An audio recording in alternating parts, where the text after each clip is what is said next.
sobre todas as coisas desta noite está falando sobre medo e ansiedade. Nós recebemos aqui o Dr. Jim Ali, que é um psiquiatra, a Adriana Moraes, que é jornalista e tem uma experiência para contar para a gente nesta área, e a Daiane Godinho, que é psicóloga.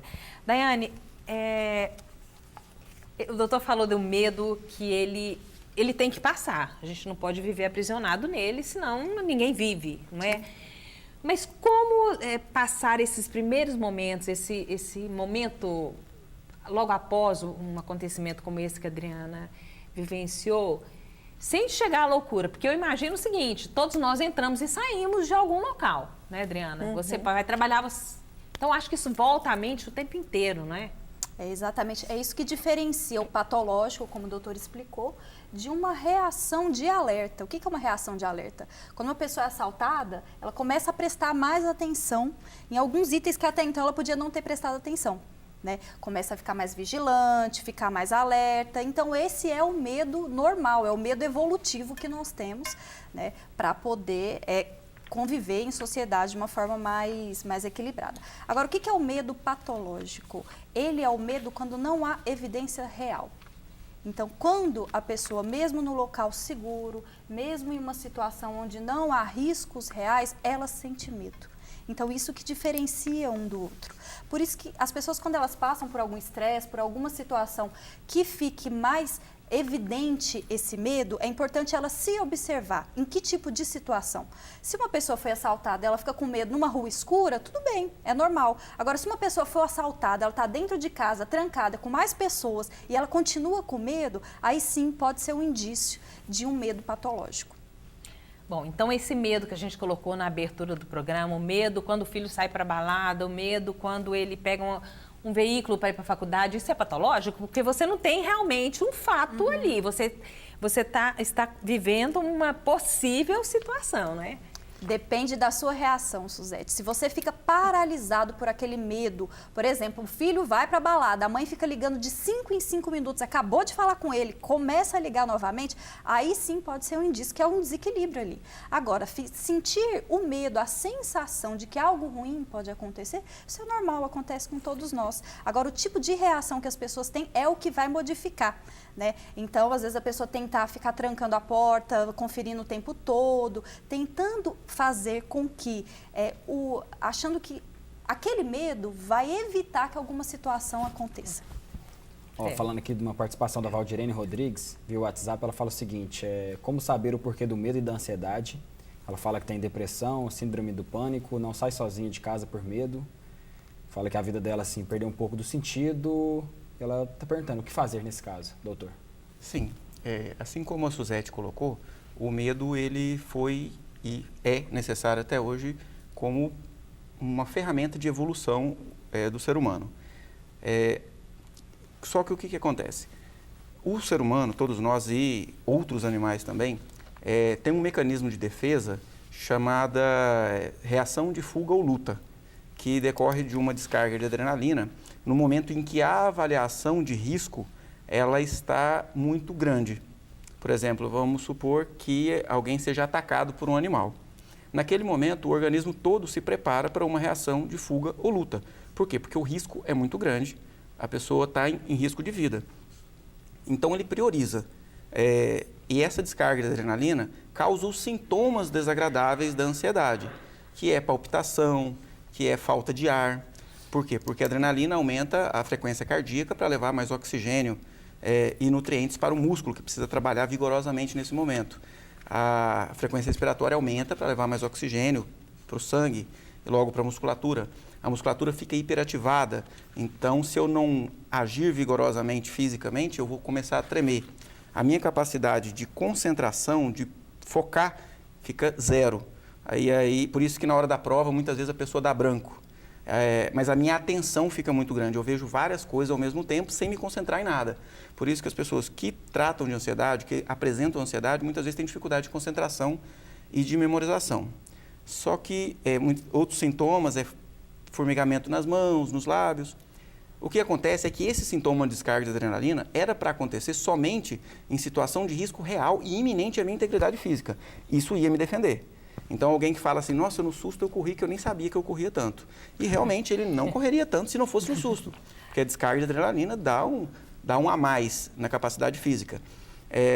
O que acontece com as pessoas que têm ansiedade é que eles acabam tendo constantemente essa descarga de adrenalina como se fosse acontecer aquele risco iminente a todo momento. E isso é extremamente danoso para a qualidade de vida, é muito desconfortável.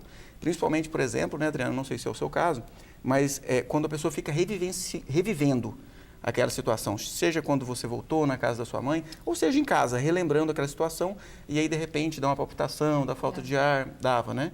Então, isso acaba deteriorando muito a qualidade de vida da pessoa.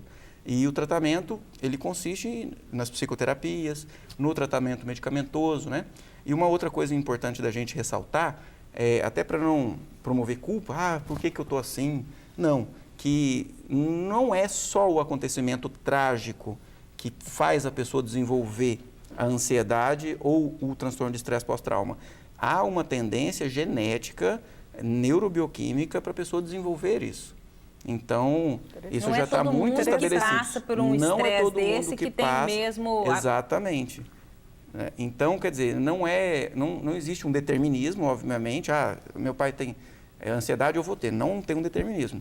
Mas fatores culturais e principalmente violência, traumas, ajudam a aparecer isso também. Uma mãe super protetora. Menino, não faz isso, você não pode fazer isso.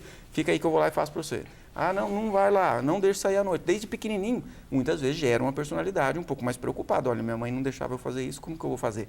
Ou seja, uma personalidade que não vai desafiar também as possibilidades de risco. Né? Essa citou no assunto que eu queria colocar, a ansiedade na criança, né? Eu fico pensando, a criança, o medo que ela tem, ele adquiriu em raríssimas situações com experiência própria, né? Mas em muitas, ele recebeu isso de alguém, às vezes o próprio comportamento da mãe.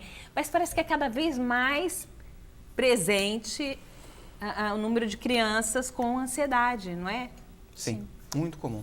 Exatamente. Então, são fatores são multifatores que trazem esse comportamento. Eu trabalho muito com escolas, então eu enxergo isso nas crianças com muita facilidade. Os professores falam. As crianças, anteriormente, né, tempos atrás, elas iam sem medo, elas brincavam mais. Sim. Hoje, até pelo alerta que os pais mesmo começam... É quase um adestramento, essa é a verdade. Não estou falando se isso é bom ou se é ruim, mas é quase um adestramento. Não conversa com estranho, não faz isso, não faz aquilo. Passa isso para a criança, passa isso né? para a criança. Então, ela já fica pensando, se o meu pai falou isso, é alguma coisa ruim. Então, eu preciso ter um alerta.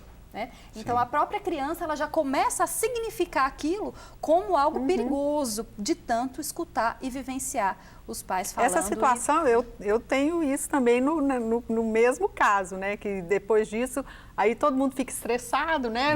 Acontece, passa um na rua, a gente acha que já está vindo para assaltar a gente, exatamente, né? Esses dias assustei até com a minha própria sombra, né? Então, o negócio está feio.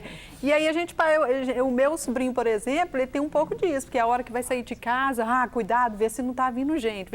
Aí você vê que a criança já está com medo, ele mesmo já começa a observar, um menino de 8, 9 anos de idade, já começa a observar, tem um motoqueiro ali, aquela pessoa está vindo. A gente acaba passando isso mesmo para a criança, a realidade. Né? A cultura do medo não é uma clichê, né? Não é uma frase apenas, né? E não Acho é que a gente concreta, vive... né? Existe os dados concretos, como a gente estava falando da questão da violência, evidencia o medo. Mas o que é a ansiedade? Ela é um medo fantasiado do que pode acontecer, do que se eu não me cuidar, se eu não fizer isso, vem acontecer.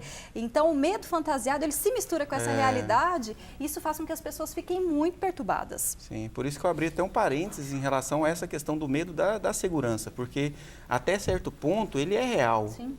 Né, que a violência hoje em dia é muito grave. Então, nem sempre é ansiedade como doença. Cuidados têm que ser tomados, né? Várias participações via WhatsApp, que vou só colocar algumas. Do Roberto Varelo fala o seguinte: gostaria de saber até que ponto a ansiedade pode prejudicar uma pessoa. A diferença da ansiedade normal para anormal. A ansiedade ela pode ser totalmente incapacitante, a ponto da pessoa não conseguir fazer nada. De não conseguir exercer, né, uma função doméstica, função laboral, nos casos de ansiedade grave. E um sinal de gravidade de uma ansiedade que geralmente é generalizada, que é uma ansiedade generalizada? Na verdade, o nome da doença chama transtorno de ansiedade generalizada. Tudo que ela pensa no pior que pode acontecer e teme muito esse pior. Então, vai viajar amanhã, ele já pensa que vai ter um acidente. Aí, o filho saiu à noite, já pensa que vai ser assaltado. Vai fazer uma prova, já pensa que vai dar errado, que não vai sair bem na prova. E mais, pensa que se ele não sair bem na prova, algo de muito ruim pode acontecer. Ou seja, existe uma série de catástrofes imaginárias que fazem com que a qualidade de vida seja péssima. E à medida que essa pessoa evolui nesse adoecimento, isso pode levar, como um sinal de gravidade maior, crises de pânico, onde a pessoa está preocupada com uma situação mais longínqua e, de repente, isso faz com que ela sinta um certo medo, isso traz uma descarga de adrenalina e ela começa a ter os sintomas físicos da descarga de adrenalina parado em casa, sem nada acontecendo, sem nenhum bicho correndo atrás dele.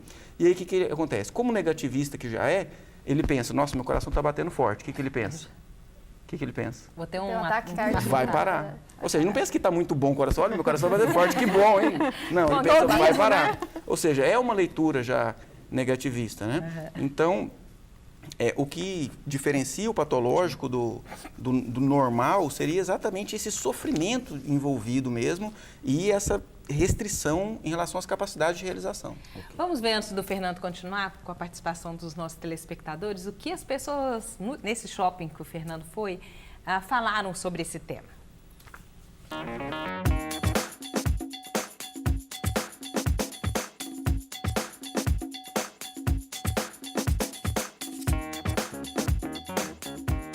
Muitas coisas assustam as pessoas na sociedade moderna. Portanto, medo e ansiedade fazem parte do nosso dia a dia. São sentimentos comuns, normais e até parecidos que servem para nos proteger. E você, se considera uma pessoa ansiosa? Às vezes sim, assim sim. Às vezes, sim. Sou bem ansioso. Não tanto, não muito. Considero. Por exemplo, eu faço uma viagem, né? Estou planejando aquela viagem, eu fico pensando, eu acho que isso é ansiedade, não é? Sim. Fica pensando, isso também é uma ansiedade, é doença. Pode ocorrer uma doença, você pode ficar debilitado daquilo, qualquer coisa que você vai fazer, você fica só pensando, nossa, eu tenho que fazer isso. Por demais. Demais. Meu sobrenome, ansiedade. Por quê? Não sei, acho que é natural. Pensando. Não, eu fico assim, minha ansiedade é daquelas assim, tá no ponto de ônibus não vem, eu fico tensa. Qual é o segredo para não ser um pouco ansioso? Inteligência emocional, né? Cara, eu procuro fazer atividade esportiva. Dá um equilíbrio. Treino, vou na academia, treino, isso aí que me mantém mais equilibrado. Mas fora isso, se não fosse isso... Só mesmo meditação, respirar fundo e funciona. Qual a relação que você faria entre medo e ansiedade? Bom, o medo, ele é fruto, muitas vezes, da insegurança. Então, a gente fica com inseguro, por exemplo, de procurar um novo emprego, de como é que vai estar a vida e tal. E essa insegurança, obviamente, e esse que é proporcionado pelo medo, vai dar o quê? Uma ansiedade. O indivíduo vai ficar ansioso, vai ficar interrogando sobre sua vida, sobre o que vai acontecer. Então, eu acho que tem uma relação muito forte entre medo e ansiedade, né? Eu sou uma pessoa de ter muito medo, né? Eu sou ansioso, assim, em relação a vou fazer alguma coisa, eu fico ansioso para se vai dar certo ou não vai, mas não tenho medo. Vou te contar uma coisa que me aconteceu recentemente. Há muitos anos atrás eu tentei tirar a carteira de motorista e junto com medo, era mais medo do que ansiedade. Eu não tirei, parei, fiz o processo, tarará, passei algumas coisas, chegou no prazo, bloqueei. Aí, o ano passado, final do ano passado, outubro, para ser precisa, eu resolvi tirar. Sábado agora, eu fiz a minha terceiro teste, passei no terceiro, de terceiro. Muitos vai 5, tanto, então quer dizer, respirei fundo e fui, tomei um suquinho de maracujá e fiz.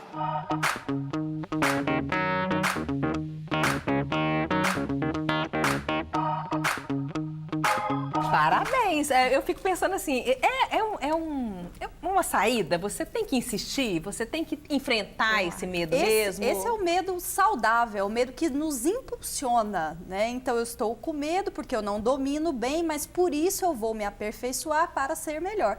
E existe o medo que paralisa, que é o patológico, como o doutor falou.